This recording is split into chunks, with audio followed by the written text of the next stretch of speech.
Okay, Northeast Iowa Crop Report here. Again, I'm standing over by the Starmont School this week.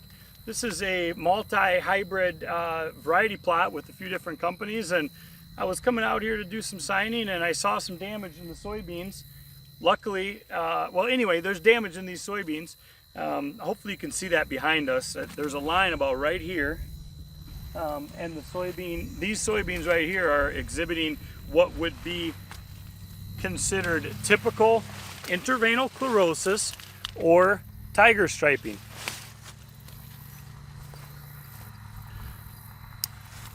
You can see how it's between the veins, and they call that interveinal chlorosis.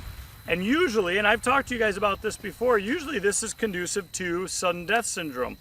Now, sudden death syndrome starts in the early vegetative stage, somewhere in May, and it's through saturated soils. Well, what was this May like? It was bone dry. It was as dry as it's ever been. So why are we seeing symptoms of sudden death syndrome? Well, it's because it's not sudden death. And when we get out here, so you ask, what is it? And I'll give you a really good clue. We pull up these plants.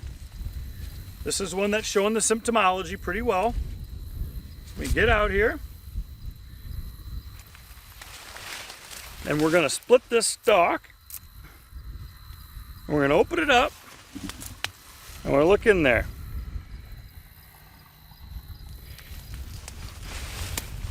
So what is the disease we're actually seeing? It's not sudden death, it's brown stem rot.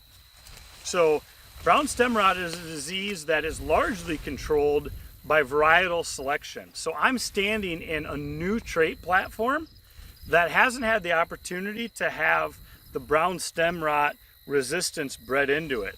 So pay attention out there. Most people are going to look at that and say, hey, this is sudden death syndrome. Well, get out there.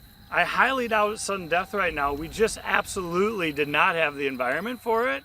So pay attention. The number one way to find it, split the stalks, super easy to see the brown stem rot. If not, we wait later in the season. These soybeans, when they die, the leaves will actually stay on the plant. Sudden death syndrome, they'll fall off, and the leaves will fall off, the petioles will stay attached. So that's another big difference. The leaves will actually stay on these plants. So pay attention when we make decisions on what seed we're going to plant next year.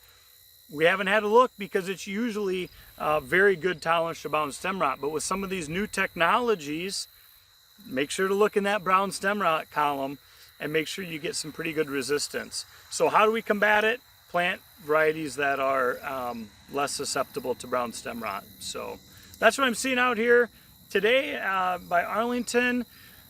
My name is Nick Benson with Federal Hybrids. Thanks for watching.